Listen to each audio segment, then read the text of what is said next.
Luis Tomás, parecía que la música se iba a detener en este proceso de pandemia y ha sucedido todo lo contrario. La música no ha parado, la escena alternativa se ha fortalecido.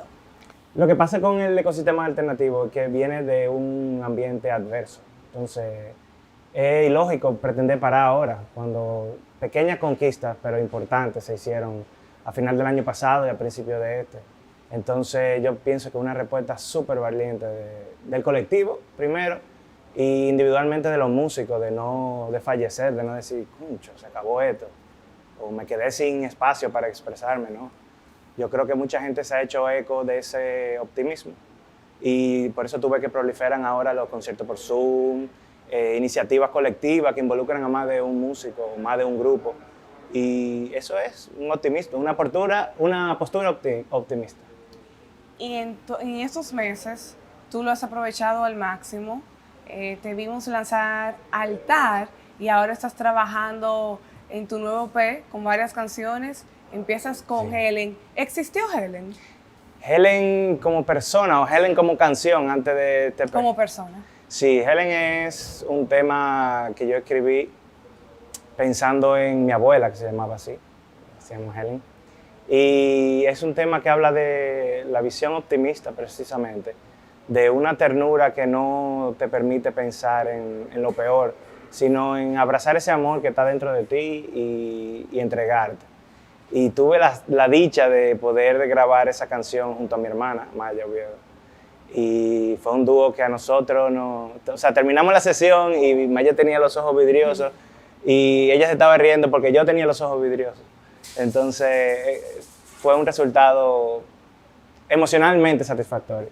Y sí, eso es lo que va a ser Canción Umbral, que es el EP al cual pertenece Helen, Altar también, y La Pena, que vamos a ver hoy.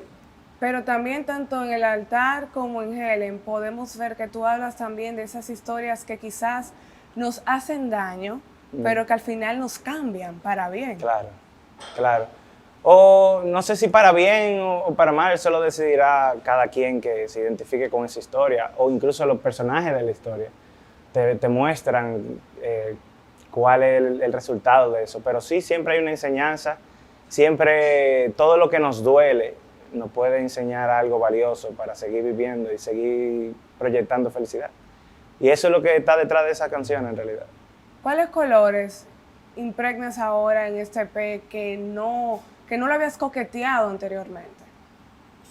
Yo creo que precisamente como la valentía, porque hay que llamarle así, de proyectar ternura en canción por un sinnúmero de obstáculos culturales que tenemos en el imaginario sobre la masculinidad, por ejemplo, y lo que debe ser, como debe un hombre expresar sus emociones. Y a mí me parece que dentro de ese marco, que no es el idóneo, que no es lo que debería ser, pero que es la norma, lamentablemente. O sea, hablar de ternura, hablar de debilidad, de emocionalidad, tiene una dosis de valentía.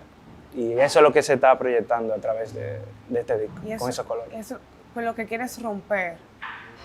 Claro, me gustaría romper con los cánones de lo que hace un hombre como artista en una canción, sin más cuestionamiento y sin Y a nivel de sonido, de todo lo que...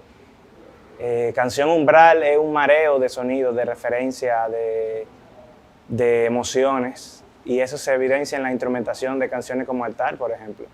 Altar es una línea de contrabajo, que es un instrumento clásico, pero se encuentra con programación electrónica, que es el otro extremo histórico de la música, y a la vez acompañado de percusión folclórica. Es un mareo, es un abanico de colores y expresiones.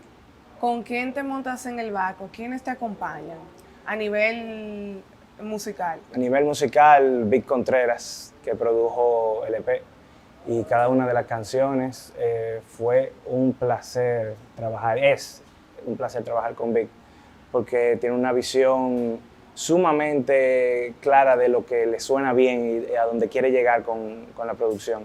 Pero eso no va en detrimento de la identidad de lo que es la canción, de lo que ya es.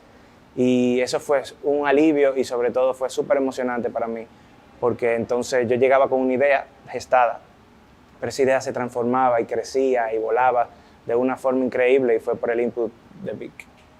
También me acompañan Oscar Jerónimo en el clarinete, Sebastián Mueces en el contrabajo y bajo eléctrico, y Andy Villalona en la percusión y batería. ¿Tiene que ver tu familia con todo este proceso de este disco?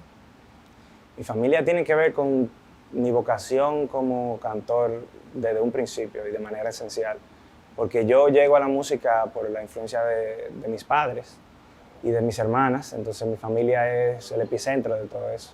Mi papá no podía abandonar la música de ninguna forma y cuando tuvo que abandonarla en el sentido profesional, de dejar de trabajar como músico, como cantautor, se encargó de ser maestro y enseñarnos a nosotros a amar ese oficio y enos aquí.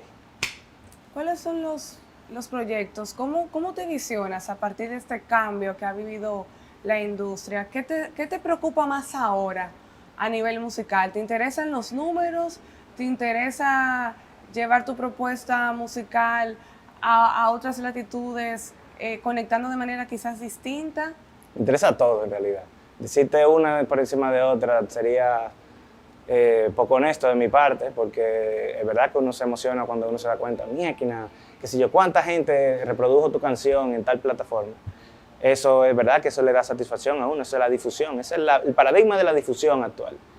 Pero en realidad mi propósito, aparte del inmediato individual, que es llevar emoción a la persona que vaya a escuchar esa pieza, es sentirme y comunicarme como parte de un ecosistema musical, como de una escena, de un colectivo de músicos dominicanos que están haciendo arte con una visión estética diferente. Sí.